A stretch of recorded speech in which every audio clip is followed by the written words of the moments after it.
National Water Safety Month is an annual awareness campaign, and with the hot weather, kids are looking to cool off. Lots of people are traveling to Florida too. We were just talking about this, but why is this such an important issue to hit just as the summer travel season kicks up? Absolutely. So many families have been planning the whole time for the summer vacation. They want to come here. The weather's great. We have all this water, pools, short-term rentals where you can have your own pool for vacation. And the question is, are they ready for that and knowing what the dangers might be? Right. And what are some of the biggest dangers that people who are traveling to the area that they should be looking out for? You know, what we've seen so many times is a family will come down from the Midwest or the Northeast and they've never really had a pool. Right. So that first night at that short-term rental, they don't know, does that pool have a fence? What's going on with the doors? Does it have a lock? And their kids roam about the house, and unfortunately they gain access to an unsecured pool, and then you have the ultimate tragedy. And you just mentioned vacation rentals like Airbnbs, that kind of thing. What kind of safety concerns are they posing, if you can go into that a little bit further? It's a huge issue. One of the #1 causes of drowning in Florida, and actually drowning is the leading cause of accidental death for kids in Florida. And Airbnbs have no restrictions.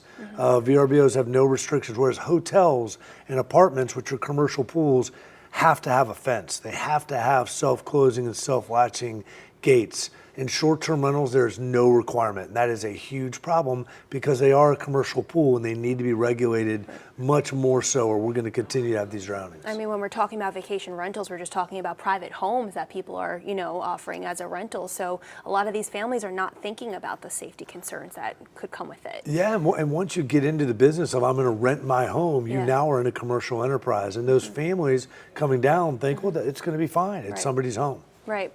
So with that being said, what are some of the biggest things that families should look out for when they do enter a rental home for the first time? You know, obviously they're looking at all the specs on the internet and looking at what home they want. You really need to find out, does it have a pool fence? Does it have a proper pool fence that when the kids are going about, they're not going to get in the pool? Yeah. What are the locks and the alarms on every door that goes to that pool? You know, is it secure so that when you're doing other things and you're cooking, you're doing all that, the kids aren't getting through that sliding glass door? Those will be the two major things to make sure that pool is secure during your dream vacation. Absolutely, and we want to keep it as a dream vacation and keep everybody safe and happy and healthy for the holiday weekend as well. So thank you so much, Michael, for being with us and talking about this important issue during a timely manner. So thank you for being here. If you want to learn more information about this, you can actually head to our website at WPBF.com. You can also download our free app for more on this. And speaking of the pool, of course, the weather is hot, humid. Nikki, talk to us